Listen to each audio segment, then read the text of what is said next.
Depuis 1994, et ce n'est pas la faute de la France, pardon de le dire dans des termes aussi crus, vous n'avez pas été capable de restaurer la souveraineté, ni militaire, ni sécuritaire, ni administrative de votre pays. C'est aussi une réalité. Il ne faut pas chercher des coupables à l'extérieur. Ce n'est pas la France qui apportera la solution.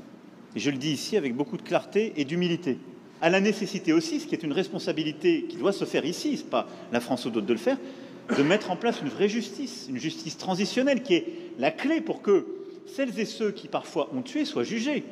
Et parfois, ils évoluent encore, ils sont là, ils sont encore avec des responsabilités. Comment voulez-vous qu'il y ait une paix durable et de la confiance dans un pays quand la justice n'est pas passée? Ne demandez pas, n'accusez pas la France pour quelque chose qui dépend de vous, là. Non pour prendre tous les fardeaux. Et si on est clair, soyons clairs jusqu'au bout et assignons toutes les responsabilités, y compris les responsabilités congolaises, y compris les responsabilités de la sous-région. Bâtissez une armée solide, construisez la sécurité et le retour de l'État partout sur le territoire, faites passer la justice transitionnelle pour que vous n'ayez pas des coupables et des criminels de guerre encore en responsabilité ou sur le terrain. Je ne peux pas être plus clair sur ce sujet.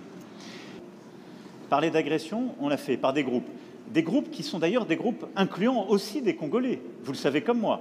Donc ça n'est pas une agression d'une puissance extérieure. Ils sont soutenus par plusieurs puissances extérieures dans une logique de prédation.